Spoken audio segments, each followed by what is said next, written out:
జై బోలో గణేష్ మహారాజ్కి జై. అమ్మో ఎక్కడికి వచ్చింది అనుకుంటున్నారా? ఎక్కడికి లేదండి, హైదరాబాద్లో వినాయక చవితి అంటే ఫస్ట్ గుర్తొచ్చే ప్లేస్ ఏంటి? ధూల్పేట్. అక్కడే కదా వినాయకుళ్ళు తయారు చేసేది, తీసుకొచ్చేది. మ్యాక్సిమం హైదరాబాద్లో ఉన్న వినాయకుళ్ళు అన్నీ తయారయ్యేది ఇక్కడేనండి. అంటే సిటీ అవుట్స్కట్స్లో ఎక్కడైనా చిన్న చిన్నగా తయారు చేస్తారు, కానీ మ్యాక్సిమం సిటీలో ఉన్న వినాయకుళ్ళన్నీ 80% ఆఫ్ ద వినాయకుళ్ళు ఇక్కడి నుంచే వెళ్తాయి, ధూల్పేట్ నుంచి. మరి అలాంటి ప్లేస్ని మన సబ్స్క్రైబర్స్కి చూపించకుండా ఎలా వదిలేస్తాము? అందుకనే ధూల్పేట అయితే వచ్చేసాను. నేను కూడా ఫస్ట్ టైం అనుకోండి రావడము, కానీ చూపించాలి కదా అనేసి ఎలా అయినా ఈసారి ధూల్పేట విజిట్ చేసి అన్ని వినాయకుల్ని అందరికన్నా ముందే మనమే చూసేయాలని చెప్పేసి వచ్చేసాను. నిజంగా అండి, ఇక్కడ జనం ఉన్నారు. గల్లీ గల్లీకి వినాయకుళ్ళే, గల్లీ గల్లీకి బండ్లే. అబ్బబ్బబ్బబ్బా, ఇసుకేస్తే రాలరనుకోండి. ఒకసారి చూడండి క్రౌడ్ ఎలా వెళ్తుందో. చూసేవాళ్ళు, కొనేవాళ్ళు, చూపించేవాళ్ళు, అమ్మేవాళ్ళు, ఒకరా ఇద్దరా, ఆడవాళ్ళు మగవాళ్ళు తేడా లేకుండా అస్సలు నిజంగా ఇక్కడ ఆల్మోస్ట్ ఇది రెసిడెన్షియల్ ఏరియాలా కనిపిస్తుంది. ఇంట్లో ఉండే ప్రతి ఒక్కరికి జీవనోపాధి ఇదేనండి. ఒక్కసారి మీరు అబ్జర్వ్ చేయండి, ఇళ్లల్లోనే వినాయకుడిని తయారు చేసి బయట పెట్టి అమ్మేస్తున్నారు. నిజంగా వినాయకుళ్ళు తయారు చేయడము అసలు దాని వెనకాల అంతా ఇంత కష్టం లేదు. వాళ్ళది చూస్తే అర్థమైందండి నాకు. మండపంలో చూసింది ఒక ఎత్తు అయితే ఇక్కడ చూసింది ఒక ఎత్తు. చూడండి ఎంత అందంగా తీర్చిదిద్దారో వినాయకులని. నిజంగా ముక్కోటి దేవతలు అందరు రూపాలండి. ఈ దేవుడు లేదు, ఆ దేవుడు లేదు, శివుడు రూపము, అయ్యప్ప రూపము, వెంకటేశ్వర స్వామి రూపము, అలా పార్వతీ తనయుణ్ణి, వాళ్ళకి ఎన్ని విధాలుగా అంటే ముక్కోటి దేవతలని తీర్చిదిద్దారు కలిపి ఈ వినాయకుళ్ళలో. నిజంగా ఒక్కొక్క విగ్రహము ఒక్కొక్క ఎత్తండి, దేనికి అదే సాటి. వాళ్ళ కష్టం ఎంత ఉందో చూడండి. ఇక్కడ ముఖ్యంగా ధూల్పేట్లో వినాయక చవితి వస్తుంది అంటే 6 months బిఫోరే వాళ్ళ పనులన్నీ ఆపేసి ఈ వినాయకుడిని తయారు చేయడం అయితే స్టార్ట్ చేస్తూ ఉంటారు. మనము అక్కడికి వెళ్ళి వినాయకులని బేరమాడేటప్పుడు అంతా ఇంత అనుకుంటాం, కానీ వాళ్ళ కష్టం మామూలుగా లేదండి. 6 months నుంచే వాళ్ళ పనులన్నీ ఆపేసుకొని దానికి సంబంధించిన మెటీరియల్ తెచ్చి బుకింగ్స్ అని అవ్వని ఇవని. అసలు అక్కడ నిజంగా చెప్తున్నాను, ఆ వినాయకుళ్ళని అమ్మేవాళ్ళు ఒక ఎత్తు, ఆ వినాయకులని కొనేవాళ్ళు ఒక ఎత్తు. అంతేకాకుండా వినాయకుల కోసం రెడీగా అక్కడ ట్రాలీస్, పెద్ద పెద్ద వెహికల్స్ ఉంటాయి. అక్కడ టీ అమ్మేవాడి దగ్గర నుంచి వినాయకుడిని తీసుకెళ్లి మండపంలో కూర్చోబెట్టే వాళ్ళ వరకు డైరెక్ట్గా ఇండైరెక్ట్గా ఎంతోమంది జీవనోపాధిని పొందుతున్నారు ఇక్కడ. చూడండి, ఒక్కరు కాదు, ఇద్దరు కాదు, వందల మంది, వేల మంది ఈ వినాయకుళ్ళ మీద ఆధారపడి ఉన్నారంటే అర్థం చేసుకోండి మీరు. వాళ్ళ ఓపిక నిజంగా, ఒక్కొక్క వినాయకుడు ఒక్కొక్క రూపము.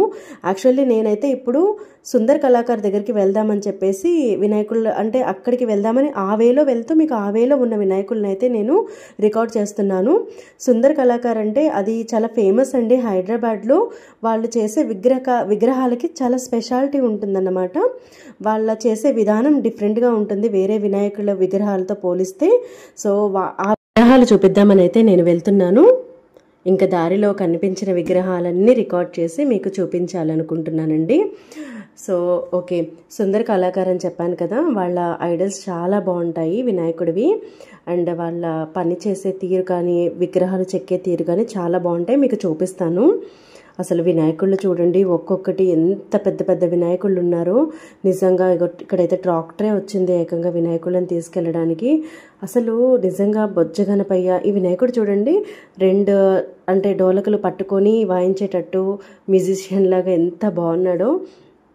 అలా వెళ్తూ ఉంటే చిన్న పిల్లలు కాదు, పెద్దవాళ్ళు కాదు, అంటే పెద్ద పెద్ద క్రేన్లు పట్టుకొని అసలు అక్కడ ఒక పండగ వాతావరణం లాగా అడుగడుగు చూడండి, పెద్ద పెద్ద షెడ్లు వేసుకొని.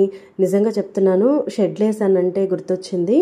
ఇక్కడ ఇప్పుడు సడన్గా పెద్ద వర్షం వచ్చిందనుకోండి, ఏం చేస్తారు చెప్పండి? ఆ వినాయకుడిని ఎక్కడ పెడతారు? వాళ్ళకి ఎంత రిస్క్తో కూడుకున్న పని అసలు ఒక్కసారి ఆలోచించండి. చాలా పెద్ద వర్షం వచ్చిందనుకోండి, ఆ వినాయకులందరికీ కొన్ని వాటికి కవర్స్ కప్పారు, కొన్ని వాటికి కవర్స్ పెట్టలేదు. అలా వర్షం వస్తే వాటిని ఇమ్మీడియట్గా తీసుకెళ్లాలంటే ఎంత కష్టము. ఇంకా ఇక్కడ చూడండి, ఒక పెద్ద వినాయకుడిని ఎవరో బుక్ చేసుకొని తీసుకెళ్తున్నట్టున్నారు. అసలు ఆ వినాయకుడిని తీసైతే బయట పెట్టేశారు. అండ్ ఇప్పుడు క్రేన్ రావాలనుకుంటా, క్రేన్ వచ్చిన తర్వాత వినాయకుడిని తీస్తారు. మీకు ఈ వినాయకుడిని చూస్తుంటే పైన హెడ్ పైన కిరీటం లేదు చూసారా. ఏంటంటే కొన్ని వినాయకుళ్ళు హైట్కి మించి ఉంటాయి కదా, అవి తీసుకెళ్లడంలో జర్నీలో మనకి హైటెన్షన్ వైర్స్ కానీ ఇలాంటివి ఏమైనా తగులుతుంటాయి, బ్రిడ్జెస్ కానీ. సో ఇలాంటి పెద్ద పెద్ద వినాయకుళ్ళకి ఏం చేస్తారంటే ఇలా కిరీటం అనేది సపరేట్గా తీసి పక్కన పెట్టేస్తారు. వన్స్ ఆ విగ్రహం మండపంలోకి వెళ్ళిపోయిన తర్వాత, అక్కడికి రీచ్ అయిన తర్వాత కూర్చోబెట్టిన తర్వాత మళ్ళీ యథావిధిగా ఆ హెడ్ని అనేది, ఆ కిరీటాన్ని అనేది పెట్టేస్తారన్నమాట. చూసారా, ఆ కిరీటం లేకపోయినా కూడా బొజ్జగనపై ఎంత ముద్దుగా ఉన్నాడో. అండ్ ఇక్కడ వచ్చేసి కొన్ని పెయింటింగ్ అవ్వాల్సిన వినాయకుళ్ళు ఉన్నాయి.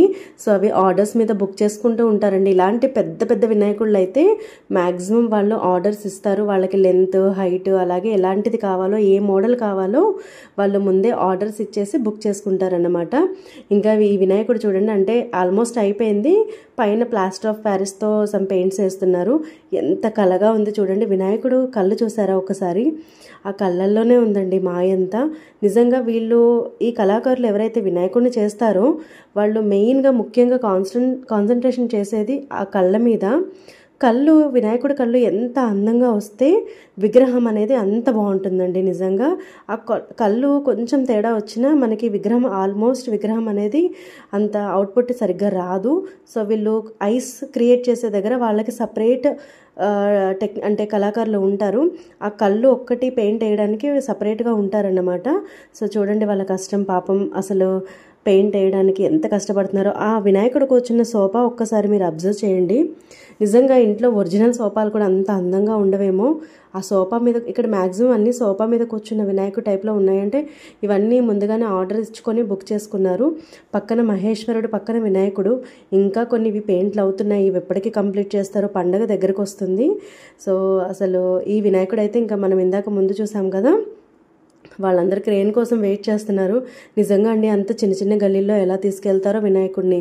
ఇక్కడ ధూల్పేటలో హనుమాన్ విగ్రహం ఉంటుందండి, పెద్దది. ధూల్పేటకు వచ్చేటప్పుడు అక్కడ ఉంటుంది. నేను ఈ లైన్లోకి ఎంటర్ అయినప్పుడు నాకు ఆ హనుమాన్ విగ్రహం కనిపించి రికార్డ్ అయితే చేశాను. భలే ఉంది కదా, వినాయకుడితో పాటు ఆ విగ్రహం కూడా నిజంగా చాలా బాగుంది. సో ఇక్కడ ఈ వినాయకుడిని అయితే నిజంగా గల్లీ చూసారా, ఎంత చిన్న గల్లీ. అసలు ఆ గల్లీలో నుంచి ఆ వినాయకుడు ఎలా వెళ్తాడో, అసలు వాళ్ళు ఆ వినాయకుడిని అంత రిస్క్ చేసి ఎలా చేస్తారో. కానీ అసలు గల్లీ చూడండి, అంటే చిన్న ఆటో పట్టేయడానికి కూడా అసలు ఇబ్బందిగా ఉన్నట్టుంది. అలాంటి గల్లీలో అసలు వినాయకులను తయారు చేయడము, వాటిని మళ్ళీ ట్రాన్స్పోర్ట్కి ఇచ్చి పంపించడము, అది చాలా పెద్ద టాస్క్. ఇక్కడ వినాయకులను చూడండి, అంటే half of the work complete అయిపోయింది. ఏడుకొండలవాడి వినాయకుడు. So half of the work complete అయిన వినాయకుళ్ళు అవి, ఇంకా సగం పని ఉంది. ఇక్కడ ఆల్మోస్ట్ అయిపోయి ప్యాక్ చేసిన వినాయకుళ్ళు ఇవన్నీ బుక్ చేసుకున్నారు. సో వచ్చి తీసుకెళ్తారు వాళ్ళు.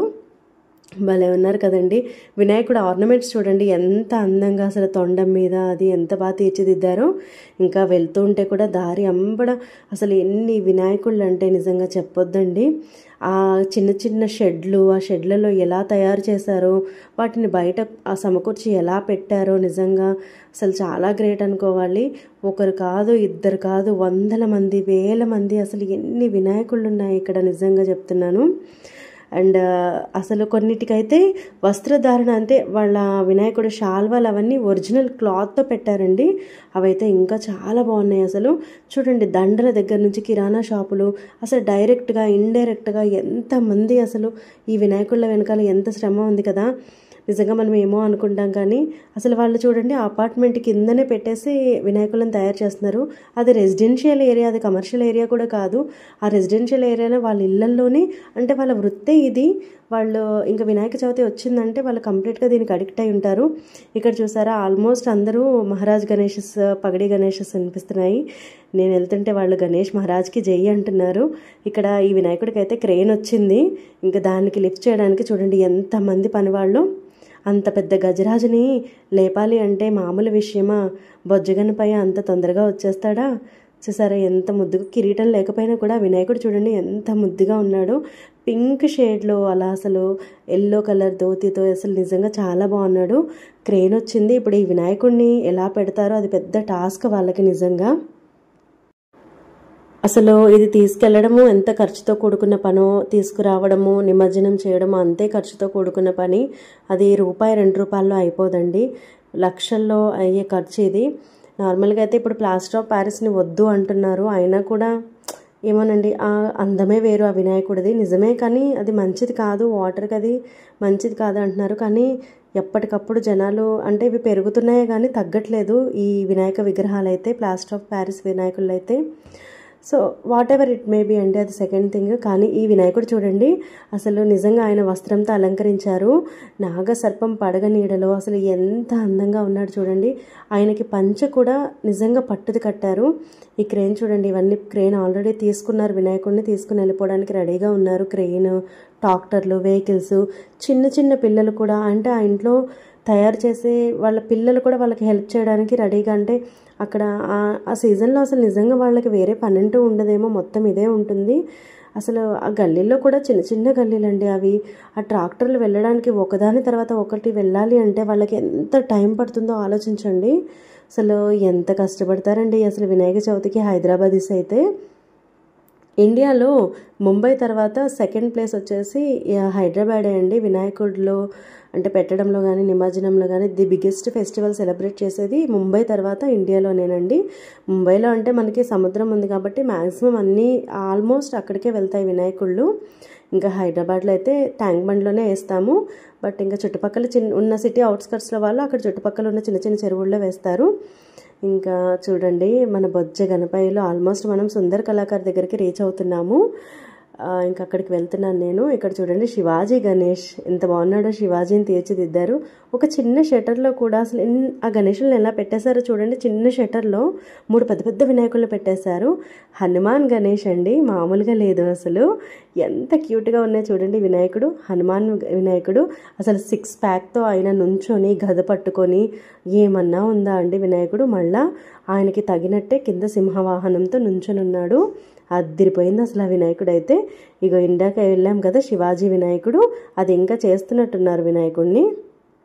సరే ఇంకా అలా ముందుకు సాగిపోతున్నాం. ఇక్కడ అంతకుముందు అంటే షటర్లు అన్నీ అయితే క్లోజ్ చేశారండి. అంటే ఈ వినాయకుళ్ళు పెట్టడానికి అన్ని షటర్స్ కూడా వినాయకుడిని పెట్టడానికి యూజ్ చేస్తున్నారు. అండ్ వినాయకుళ్ళు తప్ప వేరే షాప్లే కనిపించట్లేదు. అండ్ ఈ షటర్లో చూడండి అన్నీ ఆల్మోస్ట్ సేమ్ వినాయకుళ్ళు ఉన్నాయి. ఇంకా పెయింట్ అవ్వాల్సినవి చాలా ఉన్నాయి.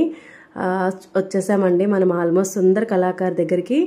అసలు ఇక్కడ దూరం నుంచి చూస్తుంటేనే చూడండి వాళ్ళ ఇక్కడ మెయిన్ వచ్చేసి సుందర్ కళాకార్ దగ్గర ఏంటంటే ఆర్నమెంట్స్ అండి. ఆర్నమెంట్స్ అయితే ఒరిజినాలిటీ లుక్ వస్తుంది, అంత అందంగా తయారు చేస్తారు.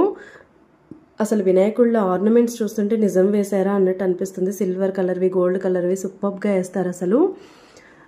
అసలు పక్కన వినాయకుడిని పెట్టారు అండ్ ఇటు సైడ్ ఏమో వినాయకుళ్ళు ఉన్నాయి. వెహికల్స్ రావడానికి కూడా చాలా ఇబ్బందిగా ఉంది ఇక్కడ.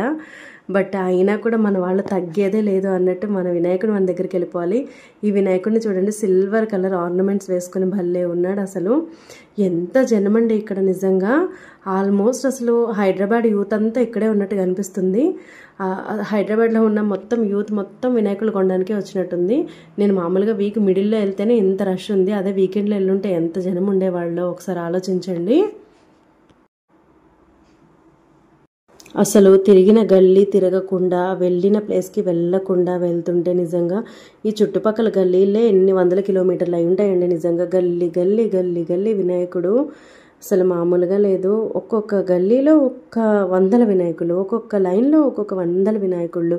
ఆ చిన్న చిన్న గల్లీలలో వెళ్తూ ఉంటే తరగట్లేదండి 100 వినాయకుళ్ళు. అసలు సిటీ మొత్తం ఇక్కడికే వచ్చినట్టుంది. ఈ వినాయకుడు చూడండి, ఆయన డ్రెస్ ఎంత బాగుందో అసలు. మార్వాడి టైప్లో వేశారు డ్రెస్ అయితే. బ్లూ కలర్ షర్ట్ అది ఒరిజినల్గా స్టిచ్ చేశారు ఆయనకి పెట్టి. అండ్ ఇక్కడ చూడండి ఆయనకి వస్త్రము అంటే శాల్వా పెట్టారు కదా, రెడ్ కలర్ది. అసలు అది ఒరిజినల్గా పెట్టేశారు, అది మన మ్యానుఫ్యాక్చరింగ్ కాదు. దానివల్ల ఇంకా ఇంకా అందం అసలు మామూలుగా లేదు.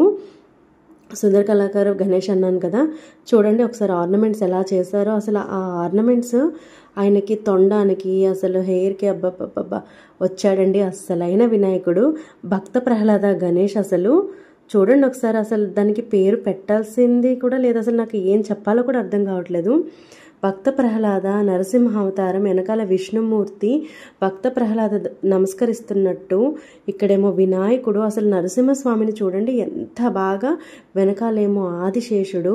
అసలు ఆ నరసింహస్వామి హెయిర్ చూడండి, అసలు నిజంగా ఒరిజినల్గా ఆయన నుంచున్నట్లేదు. అండ్ పక్కన ఈ వినాయకుడు చూడండి, అసలు అసలు ఆ నరసింహస్వామిని చూస్తుంటే నిజంగా మొన్న మూవీ వచ్చింది కదా మహావతార నరసింహ, ఆ యానిమేటెడ్ మూవీలో కన్నా ఎంత బాగుంది అసలు.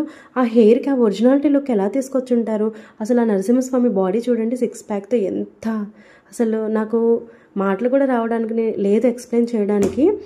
అసలు ఇక్కడ ఆర్నమెంట్స్ చూసారా వినాయకుడివి, ఆ వినాయకుడు ఒళ్ళంతా కూడా ఈ అసలు నిజంగా వాళ్ళ ఆర్ట్ క్రియేషన్ ఎలా ఉంది అంటే, ఇవన్నీ మండపాలకి వెళ్ళడము, నిమజ్జనం అవ్వడం అవంతా సెకండ్ థింగ్ అండి. నిజంగా చెప్తున్నాను, నేను ఈ రోజైతే నేను వీళ్ళని మెచ్చుకోకుండా ఉండలేను. అసలు వాళ్ళ ఆర్ట్ చూడండి, వినాయకుడిని తయారు చేసేటప్పుడు అందరు దేవతలు కవర్ అయ్యేటట్టు వినాయకుడి బాడీ మొత్తం తొండం మీద అయితే శివుణ్ణి పెట్టారు. పైన చూడండి పూరి జగన్నాథ స్వామి కనిపిస్తున్నాడా, పూరి జగన్నాథ స్వామి శివుడు తొండం మీద వచ్చారు. చేతుల మీద, హ్యాండ్స్ మీద, అరచేతుల్లో, ఆఖరికి ఫింగర్స్ మీద కూడా మన దశావతారాలు అన్నీ కవర్ చేశారండి. అసలు హ్యాట్స్ ఆఫ్ నిజంగా. మహేశ్వరుడు, శివుడు, గణేశుడు వచ్చాడు. అసలు బోలా శంకరుడిలాగే ఉన్నాడు. నిజంగా ఎంత బాగున్నాడు అసలు. బోలా శంకరుడికి విఘ్నేశ్వరుడు ఫేస్ ఉంటే ఎలా ఉంటుందో నిజంగా మనము ఊహించలేము, కానీ వాళ్ళు చూపిస్తున్నారు మనకి. హ్యాట్స్ ఆఫ్ నిజంగా. ఈ 2 వినాయకుళ్ళు ఆల్మోస్ట్ సేమ్ ఉన్నారండి. అసలు ఈ బొజ్జ గణపయ్య చూడండి, బొజ్జ ఎంత క్యూట్గా ఎంత ముద్దుగా కనిపిస్తున్నాయి అసలు. ఇక్కడ ఉన్న వినాయకుళ్ళు కూడా ఆల్మోస్ట్ ఇవన్నీ ముందే బుక్ చేసుకున్న వినాయకుళ్ళు. ఈ వినాయకుడికి ఒక పక్క శివుడు, పార్వతి 2 చేతుల్లో 2 పూలల్లో కూర్చున్నారు. అసలు ఎలా వస్తాయండి వీళ్ళకి క్రియేటివిటీ. తొండం చూడండి, అసలు బొజ్జ గణపయ్య కూర్చుంటే ఎంత ముద్దుగా ఉంటాడో. ఆయన కూర్చున్నప్పుడు బొజ్జ ముందుకు వచ్చి భలే ముద్దుగా క్యూట్గా అనిపిస్తాడు కదా నిజంగా. ఆ వినాయకుడు చూడండి లక్ష్మీ పార్వతితోటి ఎంత బాగున్నాడో అసలు. ఇంకా కొన్ని వినాయకుళ్ళు తయారు చేస్తున్నారు. ఇది వచ్చేసి మట్టి విగ్రహం అనుకుంటా. దీనికి ఇంకా ఫినిషింగ్ అనేది చాలా చేయాల్సి ఉంది. సో అంటే కంప్లీట్ అయింది, దానికి ఇంకా వర్క్ ఉంది చాలా. చూసారు కదండి ఎంత బాగున్నాయి వినాయకుళ్ళు. అక్కడ చూడండి జనాలు వినాయకుల్ని బుక్ చేసుకున్న వాళ్ళు, అలాగే కొత్తగా కొనేవాళ్ళు, వాళ్ళు 10 రూపాయలు చెప్తే వీళ్ళు 5 రూపాయలకి బేరాలాడుతూ ఉంటారు. అండ్ వాళ్ళు చందాలు వసూలు చేసి ఆ చందాలకు తగ్గట్టుగా బడ్జెట్లో వినాయకుడిని తీసుకోవాలి. నిజంగా హైదరాబాదీస్కి పెద్ద టాస్క్. ఈ వినాయకుడు చూడండి ఆదిశేషుడి మీద నాట్యం ఆడుతూ శ్రీకృష్ణుడిలాగా ఎంత ముద్దుగా ఉన్నాడో. ఇంకా ఈ వినాయకుడు చేతి ఉంగరాలు అయితే నిజంగా భలే పెట్టారండి, చాలా బాగున్నాయి. ఈయన ఏడుకొండల స్వామి వినాయకుడు భలే ఉన్నాడు నిజంగా. ఆయన కలరు, ఆ వినాయకుడు ఉంగరాలు, ఆయన తొండానికి సిల్వర్ కలర్ ఫినిషింగ్ చేశారు. అదిరిపోయింది అసలు. ఒక్కొక్క వినాయకుడికి ఏం పేరు పెట్టాలండి నిజంగా. ఏది చూసినా అసలు దీనికి దానికి కంపారిజన్ లేదు, అసలు ఎక్కడ కంపారిజన్ లేదు. ఇది సేమ్ ఉన్నాయి అనడానికి కూడా లేదు. అసలు ఆయనకి నాకు చెప్పడానికి మాటలు కూడా రావట్లేదు మీకు, అంత బాగున్నారు వినాయకుళ్ళు. దేని ఇంపార్టెన్స్ దానికి. ఈ వినాయకుడు చూడండి నాట్యం చేస్తూ ఎల్లో కలర్ ధోతి కట్టుకొని అసలు ఆ నడుముకి పట్టి కట్టి నిజంగా ఆయన నాట్యం చేస్తున్నట్టు ఎంత బాగా చేశారు కదా. నిజంగా నేను ఇందాక అన్నట్టు వీళ్ళకి అసలు ఎంత ఇచ్చినా సరిపోదండి, ఈ కళాకారులకి ఎంత ఇచ్చినా సరిపోదండి నిజంగా చెప్తున్నా. యాక్చువల్లీ మన హైదరాబాద్లో అంటే ఈ వినాయక చవితి వచ్చింది, మన బాలగంగాధర్ తిలక్ గారు వినాయక చవితిని స్టార్ట్ చేశారండి ఫస్ట్లో. అంటే ఆయన ఇచ్చేసి ఎందుకు స్టార్ట్ చేశారంటే చెప్తాను. ముందైతే కృష్ణుడు గణేశుడిని చూడండి ఎంత బుద్ధిగా ఉన్నాడో. ఆయన శ్రీకృష్ణుడు సత్యభామ రుక్మిణి వాళ్ళతో కలిసి ఉయ్యాలు ఊగుతున్నట్టు ఎంత బాగున్నాడు. సో బాలగంగాధర్ తిలక్ అప్పట్లో అంటే కుల మతాల భేదాలకు అంటే ఏది తావివ్వకుండా అందరూ కలిసి చేసుకునేటట్టు పండగనైతే బాలగంగాధర్ తిలక్ ఇన్వైట్ చేశారండి మన ఈ వినాయక చవితి అనేది. అప్పటి నుంచి అది ఆనవాయితీగా వచ్చి చిన్నపిల్లల కాడి నుంచి పెద్దవాళ్ళ వరకు నవరాత్రులు గణేష్ ప్రతి గల్లీలో వినాయక మండపాలు పెట్టి పొద్దున్న సాయంత్రం పూజలు చేసి అండ్ అన్నదానాలు ఇవన్నీ చేసి లాస్ట్లో నిమజ్జనం చేస్తారు. ఈ కులము ఈ మతము అని లేదండి, ప్రతి కులాల వాళ్ళు ప్రతి మతాల వాళ్ళు బాయ్ అని కలిసి చేసుకుంటారు హైదరాబాద్లో ఈ పండుగ అయితే. నిజంగా అసలు ఈ 9-10 రోజులైతే పిల్లలు ఇంట్లో కూడా అన్నం తినరండి, మండపాల దగ్గరే ఉండిపోతారు, వినాయక మండపాల దగ్గరే. ఈ వీడియోని చివరి వరకు చూసినందుకు చాలా అంటే చాలా థ్యాంక్స్ అండి. వీడియో కనుక మీకు నచ్చితే దయచేసి నా ఛానల్ సబ్స్క్రైబ్ చేసుకుంటారని అనుకుంటున్నాను. జై బోలో గణేష్ మహారాజ్ కి జై.